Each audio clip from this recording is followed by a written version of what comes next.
Acharam aí Lucas capítulo 24? A partir do versículo 13. Diz assim: Nesse mesmo dia, iam dois de seus discípulos para uma aldeia chamada Emaús, que distava de Jerusalém 60 estádios. Iam falando entre si de tudo o que havia sucedido. Indo eles falando entre si, fazendo perguntas um ao outro, o próprio Jesus se aproximou e ia com eles. Mas os olhos deles estavam como que fechados, de sorte que não o conheceram. Então Jesus perguntou: Que palavras são essas que, caminhando, trocais entre vós? E eles pararam entristecidos. Um deles, cujo nome era Cleopas, perguntou-lhe: És tu o único peregrino em Jerusalém que não sabe das coisas que aconteceram lá nestes dias? Perguntou ele: Quais? Responderam eles: As que dizem respeito a Jesus de Nazaré, que foi profeta poderoso em obras e palavras diante de Deus e de todo o povo. E como os principais sacerdotes e as nossas autoridades o entregaram para ser condenado à morte, e o crucificaram. Ora, nós esperávamos que fosse ele quem redimisse a Israel. Mas agora, além de tudo isso, é já o terceiro dia desde que estas coisas aconteceram. É verdade que algumas mulheres do nosso meio nos surpreenderam. Foram de madrugada ao sepulcro, mas não acharam o corpo dele. Voltaram, dizendo que tinham tido uma visão de anjos que dizem estar ele vivo. Alguns dos que estavam conosco foram ao sepulcro e acharam ser assim, como as mulheres haviam dito, mas a ele não viram. Então Jesus lhes disse: Ó nécios e tardios de coração para crer em tudo o que os profetas disseram. Não era necessário que o Cristo padecesse estas coisas e entrasse na sua glória? E começando por Moisés e todos os profetas, explicou-lhes o que dele se achava em todas as Escrituras. Quando se aproximaram da aldeia para onde iam, fez ele como quem ia para mais longe. Mas eles o constrangeram, dizendo: Fica conosco, pois já é tarde, e o dia já declina. Então Jesus entrou para ficar com eles. Estando eles à mesa, tomou o pão, abençoou e partiu e lhes deu. Abriram-se-lhe então os olhos e o conheceram, mas ele desapareceu diante deles. Disseram um para o outro: Não ardia em nós o nosso coração quando pelo caminho nos falava e quando nos abria as Escrituras? Até aí. Feche os teus olhos. Pai amado, em nome de Jesus, nós lemos a Tua palavra, Senhor. E queremos mesmo que a unção do Teu Espírito Santo, que já está em nós, ó Pai, que já está entre nós, que o mover do Teu Espírito que está neste local, na Tua casa nesta manhã, Senhor, venha de uma maneira mais poderosa agora que vamos estudar, que vamos ministrar, que vamos ouvir a Tua palavra, Pai. Que o peso da Tua glória venha neste local, Senhor, e nos constranja a vivermos e ouvirmos e abrirmos o nosso coração para o Senhor. Em nome de Jesus, ó Pai, em nome de Jesus. Eu oro por mim, ó Pai, e oro pelos meus irmãos e pelas minhas irmãs, que estamos reunidos nesta manhã, para sairmos daqui, ó Pai, motivados, Senhor, a vivermos uma vida digna para o Senhor. Em nome de Jesus, em nome de Jesus. Amém. Amém? Vire para quem está do teu lado e fale assim: preste atenção, pois o Senhor quer falar com você.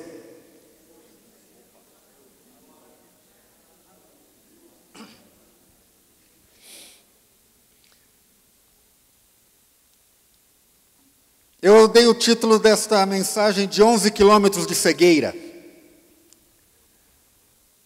que é a distância aproximada entre Jerusalém e Emaús. Um caminho de escuridão, um caminho de falta de visão, um caminho sem direção. E vocês sabem muito bem a história aqui. Jesus tinha morrido, nós lemos, já tinha passado os 3 dias, e os discípulos que andaram com Jesus durante o tempo que Jesus viveu aqui na terra, do seu ministério, os 3 últimos anos da sua vida, eles se dispersaram. E Cleopas e um outro aqui, que nós não sabemos o nome, eles decidiram voltar para sua aldeia, ir para uma outra aldeia, sair de Jerusalém e ir para a cidade de Emaús. Emaús significa fonte de águas termais. Cidade de fonte de águas termais. Como nós temos aqui próximo de São Paulo, a região de Lindóia, de Poços de Caldas, Serra Negra, Monte Sião. Serra Negra, Monte Sião, a Andréia que gosta de lá de Monte Sião para comprar malha. Uma região de águas, de fonte de águas térmicas. E Jerusalém significa cri, cri, cri, cri. Ninguém sabe, né? Jerusalém significa cidade da paz. Fale para quem está do teu lado, agora você sabe. Eles decidiram sair da cidade da paz e ir até a cidade das fontes termais, de águas térmicas. O que eu posso ver com isso daí? Que eles não queriam estar ali onde eles receberam toda a instrução, onde eles receberam todo o ensinamento, onde eles participaram de todo aquele mover espiritual através da vida de Jesus. Eles falaram, nós vamos escolher outras fontes para nós vivermos. Nós vamos escolher outro tipo de água para nós termos. Nós vamos escolher um local que traz cura para as nossas almas, cura para o nosso corpo. Nós vamos escolher um lugar para nos refugiarmos, onde nós não seremos encontrados. E ali eles estavam indo e conversando entre eles sobre aquilo que havia acontecido.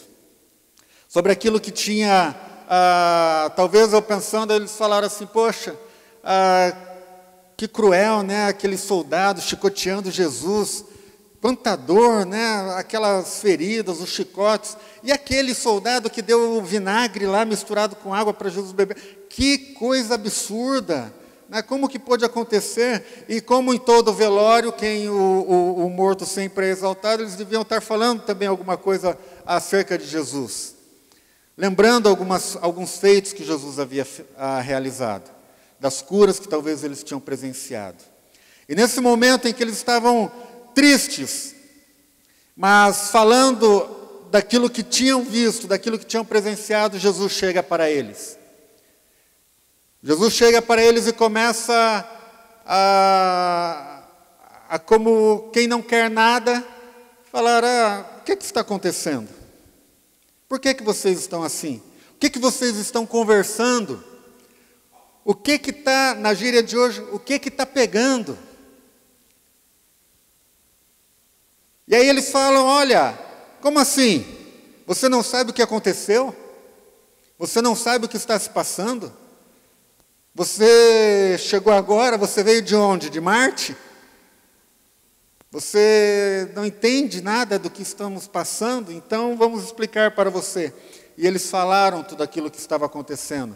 Falaram sobre a vida daquele mesmo que estava perguntando para ele. E Jesus falou, olha, mas não era necessário que tudo isso acontecesse com esse Jesus? E começou a falar as Escrituras desde Moisés, e relembrando, e trazendo, imagine, 11 quilômetros a pé, aproximadamente 1h30 de caminhada, 2 horas, dependendo do sol e do ritmo. Se for o Ricardinho, faz em 10 minutos, né? Correndo e tudo mais. Mas ele explanou ali todas as Escrituras, falando sobre a vida e a obra de Jesus Cristo, tentando trazer à luz aquilo que talvez eles não estavam conseguindo enxergar. E Jesus aqui ele fala no versículo 25, honestos e tardios de coração para crer em tudo o que os profetas disseram. Essa palavra nécio no original é a mesma palavra de tolo. Seus tolos. E a palavra tardio de coração no grego, sabe o que significa tardio de coração no grego? Tardio de coração. Lento, devagar. E aqui coração não é o coração órgão. mas é o coração entendimento. Ou seja, o que que Jesus estava falando aqui? Vocês estão com a memória retardada. Vocês estão lentos de pensamento, vocês estão lentos de entendimento. Como que a gente fala quando a pessoa não raciocina rápido? Não é retardado. Tem tipo uma gíria que a gente fala, que fugiu. Oi? Mas não é. Demorou. Não caiu a ficha, né? Não caiu a ficha. Hoje não é mais caiu a ficha, né? Hoje é o quê? Ficha já foi, né? Hoje acabou o cartão, acabou o crédito. Jesus falou aqui, olha, vocês são lentos de entendimento. A memória de vocês está fraca. Vocês não estão se lembrando daquilo que aconteceu. Enquanto eu estava orando nesses dias, perguntando para Deus o que seria a palavra dele para nós nesta manhã, e me veio esse texto, e eu comecei a estudar, e a orar, e a pensar, e a estudar e ler, né? Me veio a seguinte pergunta: o que fazemos, qual é a nossa atitude quando a calamidade chega à nossa casa? O que fazemos, qual é a atitude que nós temos como homens e mulheres de Deus quando o inesperado acontece, quando o pior vem? Quando a tristeza bate e entra sem pedir licença na nossa vida. Quando o sentimento de derrota começa a bater no nosso coração. Quando nós estamos naquela expectativa e agora eu acho que é a hora da minha vitória, agora que eu estou sentindo uma coisa diferente aqui, eu acho que é agora que eu vou ser promovido, eu acho que é agora que eu vou vencer, eu acho que é agora que eu vou conseguir liquidar todas as pendências, eu acho que é agora que eu vou começar a viver o melhor de Deus na minha vida, e aí de repente, diga de repente, a calamidade vem. O que fazer? Eles falaram, olha, nós até achávamos que ele era aquele que ia redimir a Israel. Nós até achávamos que esse Jesus, profeta poderoso, em obras e palavras diante de Deus e dos homens, realmente fosse aquele de quem os profetas falaram. Nós até achávamos que essa realmente era a hora em que todas as coisas iam mudar para nós. Realmente nós achávamos que esta era a hora em que nós seríamos redimidos, em que nós seríamos livres de uma vez por todas da mão do inimigo, da mão dos nossos opressores, da mão daquele que vem e se levanta contra nós. Eu não sei se você já teve um dia assim. Acho que não. Pergunte para quem está ao teu lado, você já teve um dia assim?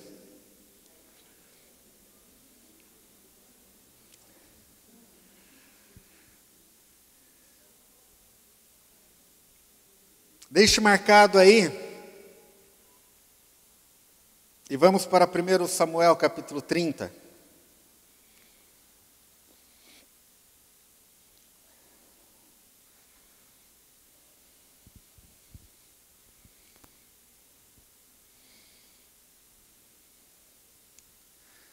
Primeiro Samuel capítulo 30. 1 Samuel fica antes de 2 Samuel. Entre Gênesis e Apocalipse. Se você tem dúvida, fica ali Gênesis, Mateus, lá na frente, depois você volta um pouquinho e acha 1 Samuel.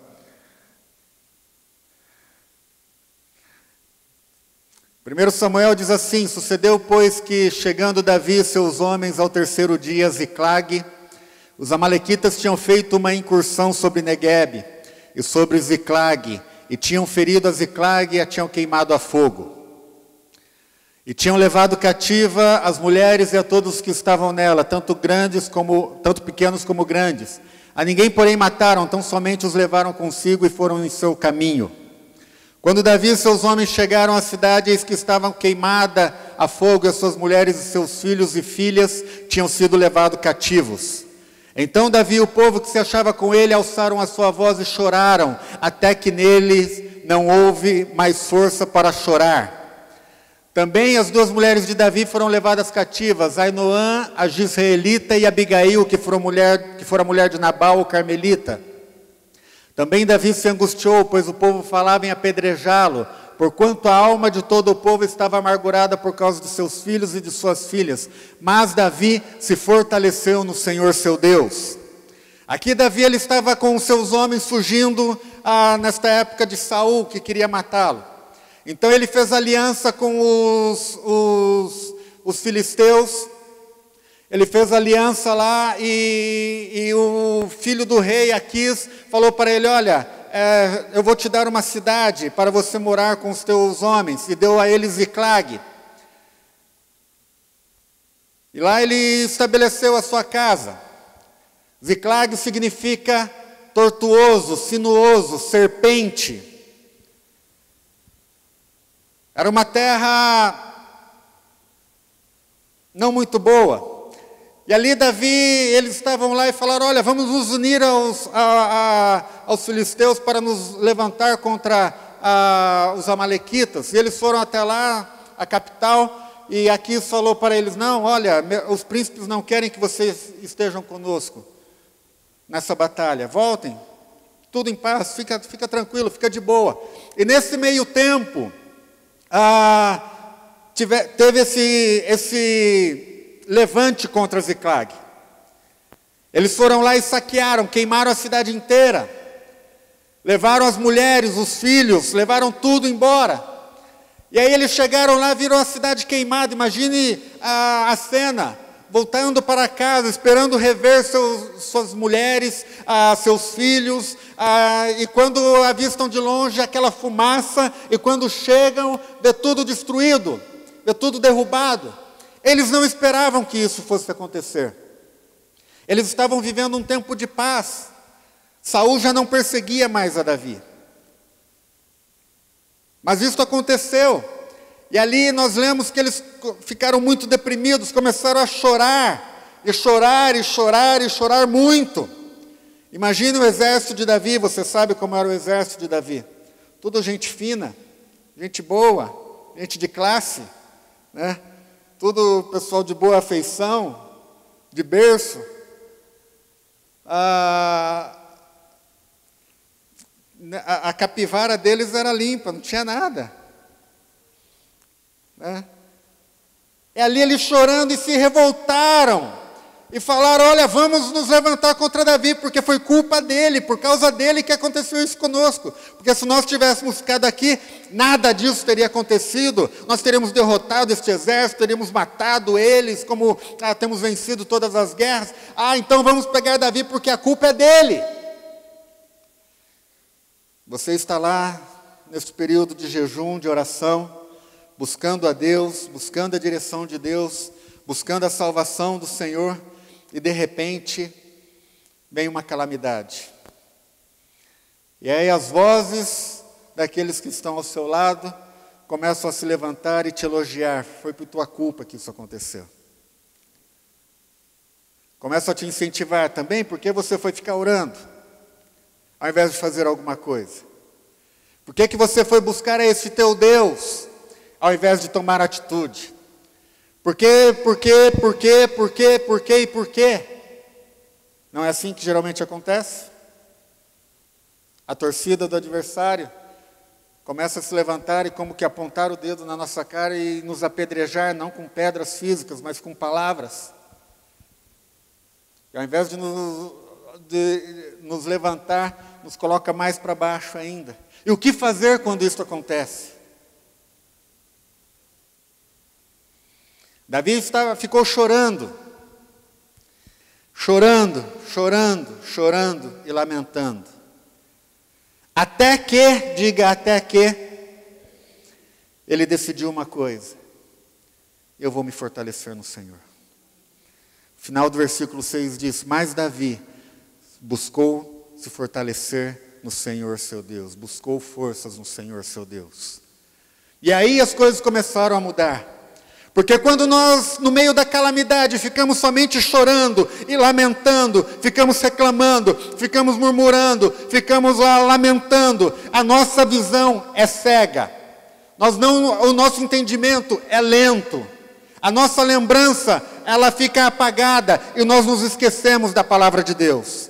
Mas quando nós vamos e decidimos buscar a Deus e perguntar para Ele: Senhor, o que o Senhor quer que eu faça diante desta situação? Qual é a tua saída? Qual é a tua estratégia? Qual é a tua palavra para mim nesta situação?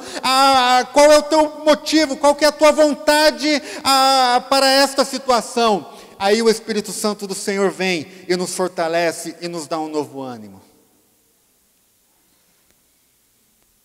Não adianta ficar lamentando. Não adianta ficar chorando. O choro faz parte? Faz. Faz. Não faz? Faz. Salmos capítulo 30, versículo 5. Ele diz que o choro faz parte da nossa vida. Diz assim, o que diz no Salmo 35?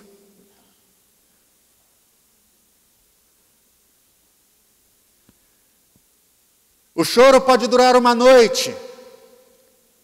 Então o choro faz parte da nossa vida. Mas, pela manhã, porém, vem o cântico de júbilo, ou em outras versões, mas a alegria vem pela manhã, que é o texto que nós mais conhecemos. Então, nós temos que saber qual o período que nós vamos determinar da nossa noite. Porque muita gente chora durante dias e dias e dias e dias, e são meses de noite de escuridão, de cegueira espiritual.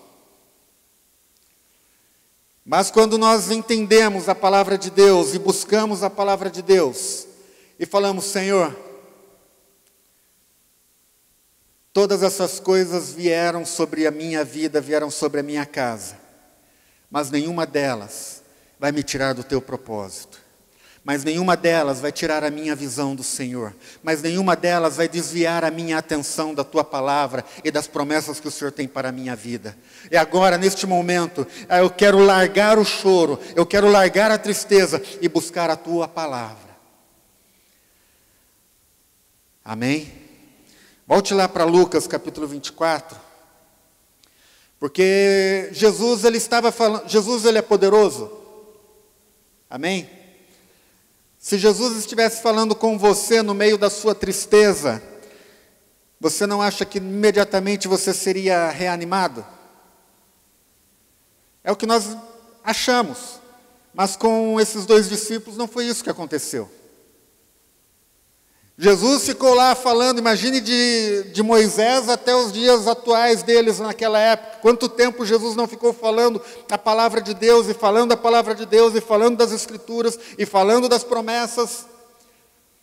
Muitas vezes nos teus dias de dificuldade, você pede conselho para os pastores, para seus líderes, e teus líderes não têm outra saída a não ser te falar a palavra de Deus, e falar a palavra de Deus, e trazer à tua memória a palavra de Deus, e a tentar incentivar, fortalecer, animar, inspirar pela palavra de Deus, mas o coração fechado, muitas vezes fala: é fácil para quem não está vivendo isso, ficar falando que a Bíblia diz isso, a Bíblia diz aquilo, porque Deus quer que você tenha essa atitude. É fácil para você, pastor, falar isso para mim. Não é a tua pele, não é o teu couro que está sendo esfolado, mas posso te confessar uma coisa? Não é fácil para nós falarmos, porque a dor nós sentimos da mesma maneira. E era isso que Jesus estava fazendo aqui. Ele estava falando a palavra de Deus, tentando inspirar o coração deles, trazer a memória, abrir os olhos do entendimento deles, nestes 11 quilômetros de cegueira, até que Jesus entra na casa deles, e no versículo 30, falando: estando eles com eles à mesa, tomou o pão, abençoou, partiu e lhes deu. E o que aconteceu depois disso? Abriram-se-lhe então os olhos e o conheceram. E eu perguntei para o Senhor: Pai, por que num caminho inteiro Jesus estava do lado deles e falou das Escrituras, falou da Bíblia, falou das profecias, e nada aconteceu? Mas aí quando dentro da casa, Jesus partiu o pão, deu graças, aí foi que as escamas dos olhos caíram, aí que a cegueira deixou de existir. E o Espírito Santo falou comigo, porque as promessas, as profecias bíblicas acerca de Jesus não geravam intimidade no coração deles. Mas o partir do pão, o comer junto com Jesus, que eles presenciaram constantemente durante o tempo que eles andaram com Jesus, era algo íntimo, era algo que era real para eles, era algo que era verdadeiro para eles, era algo que era íntimo para eles. Aí a cegueira deixou de existir. Aí o entendimento foi aberto. Aí a alegria voltou a acontecer. Ou seja, meu querido e minha querida, para nós vencermos no dia da dificuldade, para nós vencermos no dia da tribulação, para nós vencermos no dia da angústia, nós temos que trazer a lembrança, a palavra que nos dá esperança, mas uma palavra de intimidade que tem no nosso coração. Você tem que trazer à tua memória as promessas de Deus sobre a tua vida, sobre a tua casa, sobre a tua família, sobre você. Não adianta nós ficarmos discorrendo sobre a Bíblia para lá e para cá, para lá e para cá, e falarmos de tantas outras experiências, quando na verdade nós temos que trazer para a nossa vida as palavras que nos trazem vida, as palavras que trazem revelação de quem Jesus é para nós em todo momento, em toda situação. Temos que trazer à lembrança palavras de vitória que nós já tivemos no passado e experiências que temos com o Senhor Jesus. Temos que trazer isso à lembrança. Temos que trazer isto à nossa memória, para acabarmos com a noite do choro. Quais são as palavras de Deus a teu respeito? Quais são as palavras de vitória do Senhor a teu respeito? Quais são as palavras que te dão intimidade, mostrando que verdadeiramente você é filho, você é uma filha do Senhor? São essas palavras que têm que ser trazidas à lembrança. Quais as experiências que você teve com Jesus na tua vida até hoje? Que você sabe que Ele está ao teu lado. São essas experiências práticas que tem que vir à memória, para você ter a sua esperança ressuscitada.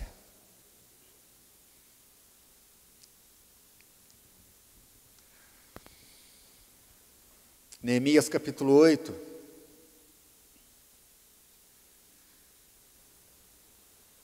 Ele fala que no momento que alguém está se sentindo... Neemias capítulo 8 fala que no momento em que alguém está se sentindo triste, uma coisa tem que acontecer. No final do versículo 10. Portanto, não vos entristeçais, por quê? A alegria do Senhor é a tua força. Quais experiências que você tem na tua vida que podem testificar este versículo para você? Em momentos em que a tristeza quis tomar conta, mas que você decidiu recobrar o teu ânimo no Senhor. Pois a alegria de Deus é a tua força, meu querido e minha querida.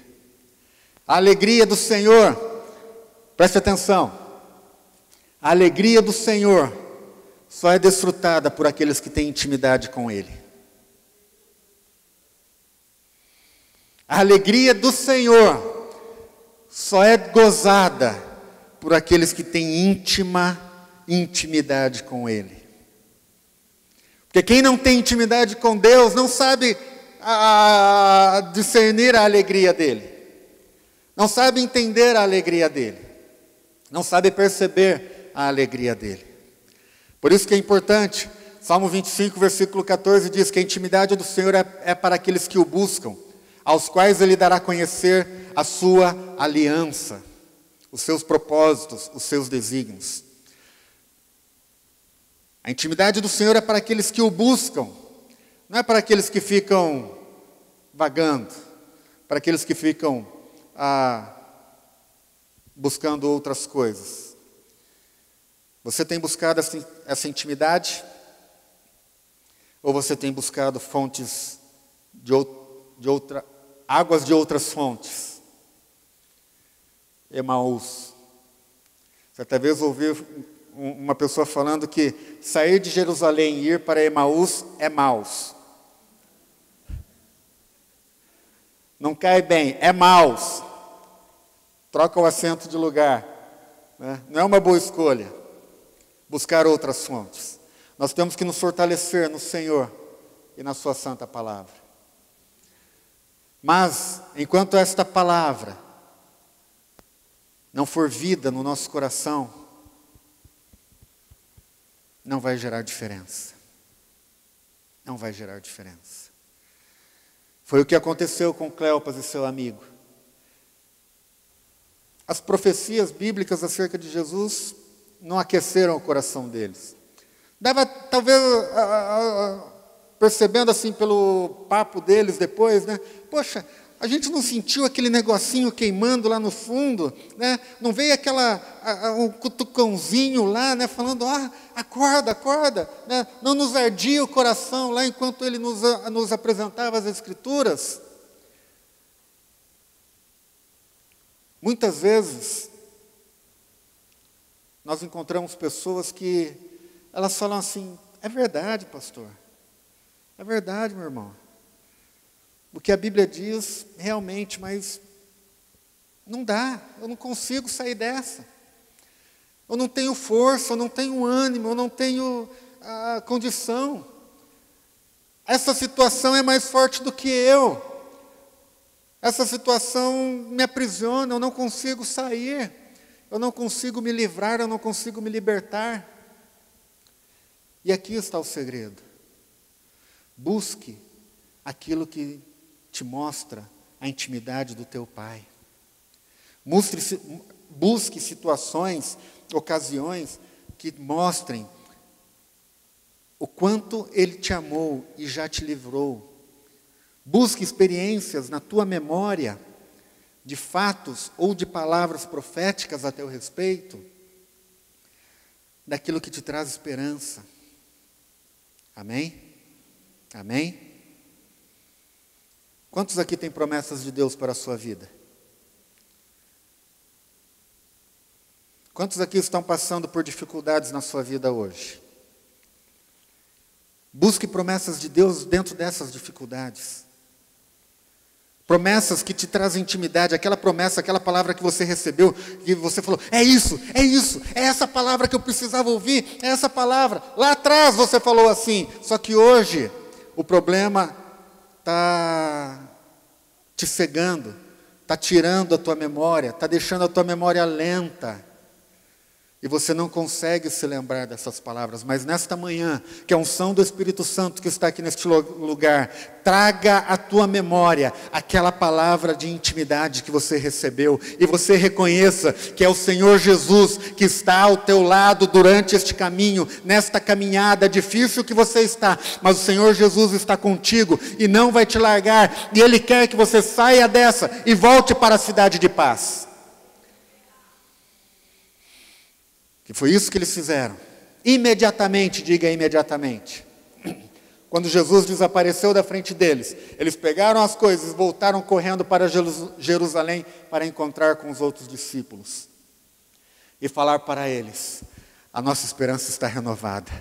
A minha vida não está mais triste, eu não estou mais chorando, eu não estou mais lamentando. Eu sei que é Ele que haveria de redimir a minha vida, eu sei que é Ele que haveria de me dar a vitória. Eu sei porque Ele me falou, Ele me trouxe a lembrança. Eu vi, eu experimentei algo que eu já tinha experimentado com Ele antes. Eu sei que é Ele, o choro já acabou, não vai ter mais. Eu sei que é Ele, pois Ele me trouxe novamente o prazer de desfrutar da intimidade dEle. É isso que nós precisamos. É isso que nós precisamos. 2 Coríntios, capítulo 12.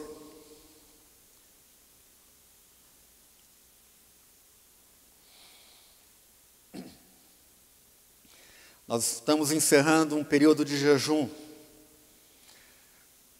Quantos aqui estão orando por alguém?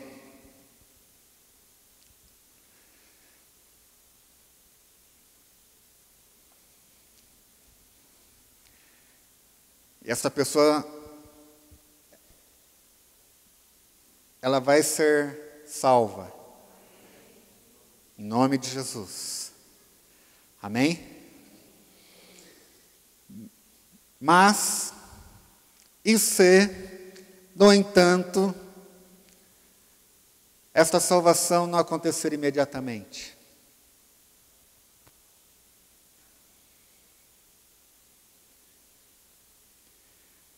E se você encerrar esse período de jejum, vamos ter um evento de colheita, aí você, é agora vai. Ela vai levantar a mão, ela vai lá à frente, ela vai confessar. E aí, nada. O que vamos fazer? Poxa, eu até pensei, viu, apóstolo? Que era agora que minha casa ia ser salva. Que minha esposa, meu marido, meus filhos iam ser salvos. Nesse jejum poderoso, oramos, profetizamos, fizemos atos proféticos, declaramos a palavra de Deus. Eu até pensei que agora era a hora. Mas, já passou 3 meses e não aconteceu nada. Poxa, que coisa. Acho que eu não jejuei tão bem assim, né? Aí começa a acusação. Acho que eu fiz alguma coisa errada. Né? Aí começa, e vem, e o desânimo. É assim ou não é? Mas não tem que ser. Mas não tem que ser. Porque a semente já foi lançada. A semente já foi lançada. E na hora certa, a colheita será feita. E eu declaro em nome de Jesus que esta pessoa será salva. Amém?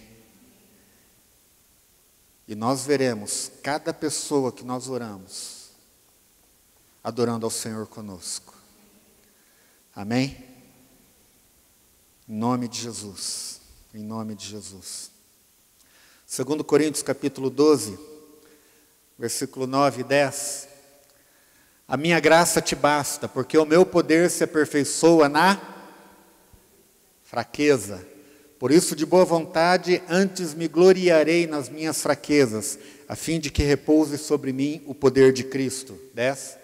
Pelo que sinto prazer nas fraquezas, nas injúrias, nas necessidades, nas perseguições, nas angústias, por amor de Cristo. Porque quando estou fraco, então é que sou forte. Vire para quem está do teu lado e fala, Paulo escreveu sobre mim aí. Esse cara sou eu.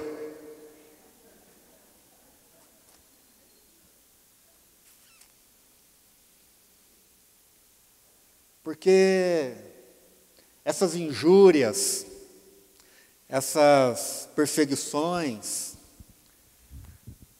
é o que acontece quando a gente espera que algo aconteça e não acontece em Deus. Você está me entendendo? Aí o diabo começa a levantar situações para te acusar, para te afrontar, para te injuriar, pessoas. Mas é nessa hora em que nós nos sentimos fracos, é que nós temos que ser realmente fortes, porque o poder de Deus se aperfeiçoa na nossa fraqueza. Amém? E para encerrarmos, 2 Coríntios capítulo 4, versículo 17.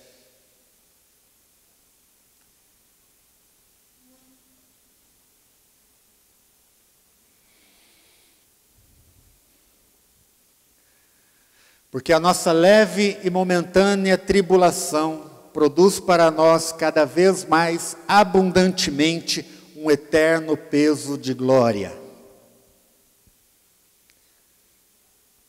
Vamos ler juntos?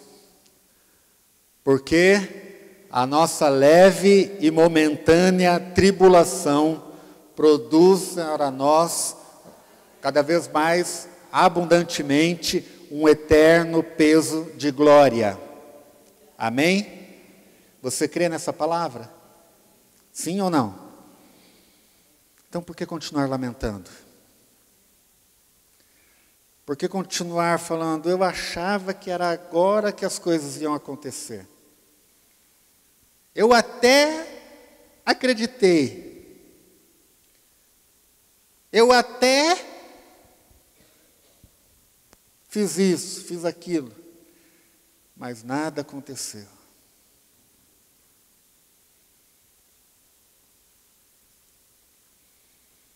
Uma palavra que eles falaram. Nós até achávamos que ele que fosse redimir. Ele era poderoso em obras e palavras diante de Deus e diante dos homens. Preste atenção, meu querido e minha querida. As circunstâncias que estão ao teu redor, ou as circunstâncias da tua vida, não minimizam em nada o poder do Senhor Jesus. As circunstâncias negativas que você está vivendo não tiram em nada um só milímetro do poder de Deus sobre a tua vida. Amém? As circunstâncias falaram para eles que Jesus não era aqueles que eles pensavam que fosse, mas só que, fora das circunstâncias e do entendimento dele, Jesus continuava sendo o Redentor de Israel, o Salvador de Israel, o Libertador de Israel, e não só de Israel, mas da minha vida e da tua vida. A tristeza, a destruição, o choro não minimiza em nada o poder do meu Deus. Não minimiza em nada. Eu tenho que entender que as circunstâncias negativas são apenas uma grande oportunidade para eu ver o eterno peso da glória do Senhor se manifestando na minha vida. As tuas dificuldades, as tuas situações contrárias, as adversidades na tua vida, elas têm que te levar ao entendimento do eterno peso da glória do Senhor sobre você.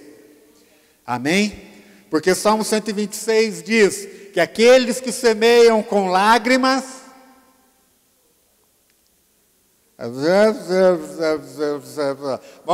vamos traduzir para o português. Aqueles que com lágrimas semeiam, voltarão colhendo seus feixes com alegria. Amém?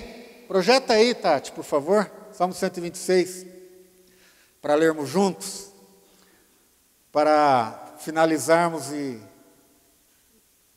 e cravarmos essa palavra no nosso coração, no nosso espírito. Porque o tempo de semeadura realmente é um tempo de dificuldade, de arar a terra, de abrir, de cavocar e de suor. Mas aí quando nós começamos a ver os frutos acontecendo, quando nós começamos a ver os frutos vindo, quando nós começamos a colher o fruto, sentir o cheiro do fruto fresco na nossa mão, no nosso pomar, ali no nosso campo de semeadura. Você já sentiu o cheiro de um fruto fresco no pé? É maravilhoso, é delicioso, é tremendo. É assim, você nem se lembra mais do choro da dificuldade da semeadura, como foi difícil lá no sol, queimando o lombo lá, né? Você nem se lembra mais, dá aquela água na boca que você quer logo desfrutar daquilo lá, a alegria imensa que enche o nosso coração, e é assim que tem que ser, nesses momentos de intimidade com o Senhor Jesus. Amém? Vamos ler juntos aí? Os que semeiam em lágrimas, com cânticos de júbilo cegarão. Amém? Amém? Põe a mão no ombro do teu irmão, da tua irmã, e fale assim: eu profetizo sobre você esta palavra, Esta palavra que você vai colher com alegria. Você vai colher com alegria. O teu choro vai chegar ao fim. Eu profetizo sobre a tua vida, que você vai trazer à tua memória a palavra que te traz esperança. Você vai trazer à tua memória, ao teu espírito, aquilo que te dá vida, a palavra de intimidade do teu Deus. Em nome de Jesus, em nome de Jesus, em nome de Jesus, pois nós somos uma igreja forte, na comunhão nós somos fortes, na comunhão nós somos fortes, na intimidade nós somos fortes, uns com os outros nós somos fortes. Amém? Amém? Aleluia, vamos ficar em pé, animados, prontos para derrotarmos o inimigo. E Davi buscou forças no Senhor. Sabe o que ele fez? Ele não continuou sentado chorando, lá em 1 Samuel capítulo 30, que nós lemos. Ele não continuou lamentando, ele não foi fugir e tentar ser político lá com os soldados dele. Olha, gente, sabe o que é? Não deu, né? Então, e tal. Ele falou, nós vamos nos levantar e vamos lá atrás dos nossos inimigos que nos saquearam, e vamos tomar de volta tudo aquilo que eles levaram, vamos tomar de volta tudo aquilo que é nosso, vamos tomar tudo aquilo que ele roubou de nós, nós vamos lá e vamos acabar com a raça deles. E é assim que nós temos que nos fortalecer no Senhor.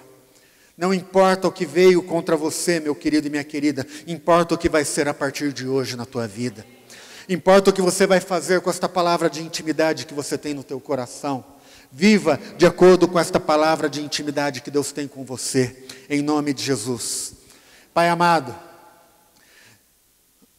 eu sei, ó Pai, que tem irmãos e irmãs aqui que estão passando por dificuldades, Senhor, mas que realmente esta palavra de intimidade começa a ser ministrada no coração deles agora, ó Pai, em nome de Jesus, que venha a Tua palavra para eles, desvendando, tirando toda a cegueira, tirando toda a escuridão, tirando toda a lentidão da memória deles, trazendo de volta aquilo que traz esperança, em nome de Jesus, que venha a Tua lembrança, Senhor, sobre eles, para trazer uma palavra profética, que foi ministrada sobre esta situação no passado, Pai, em nome de Jesus, que venha uma palavra de identidade e destino de cada um, em nome de Jesus, ó Pai, em nome de Jesus, e que de acordo com a Tua palavra para nós possamos recobrar o nosso ânimo, e voltar para o nosso lugar de paz, para Jerusalém, a nossa cidade santa, a nossa cidade eterna, o nosso local de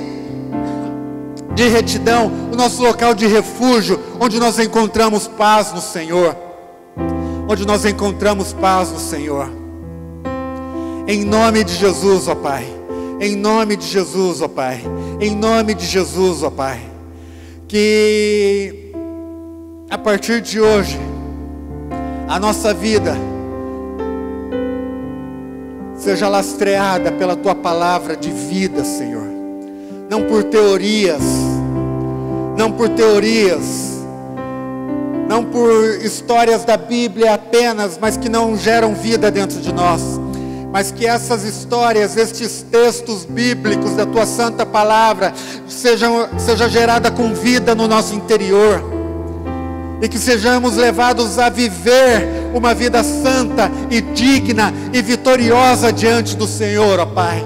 Em nome de Jesus, ó Pai, que possamos realmente declarar que nada, nem ninguém, nem anjos, nem principados, nem lutas, nem potestades, nem altura, nem profundidade, nem o presente, nem o porvir, nada nos separará do amor de Cristo, do amor de Deus que está em Cristo Jesus. Nada vai nos separar, as lutas não vão nos separar das promessas do Senhor para a nossa vida, Pai. As dificuldades, as angústias, as tristezas momentâneas não vão nos separar da Tua promessa, Pai. Não vão nos separar da Tua vida em nós. Não vão, Senhor. Não vão, ó Pai, não vão. Em nome de Jesus. Em nome de Jesus. Em nome de Jesus. Aleluia. Aleluia. Aleluia. O salmista dá uma declaração, ele diz o seguinte: eu criei, por isso falei.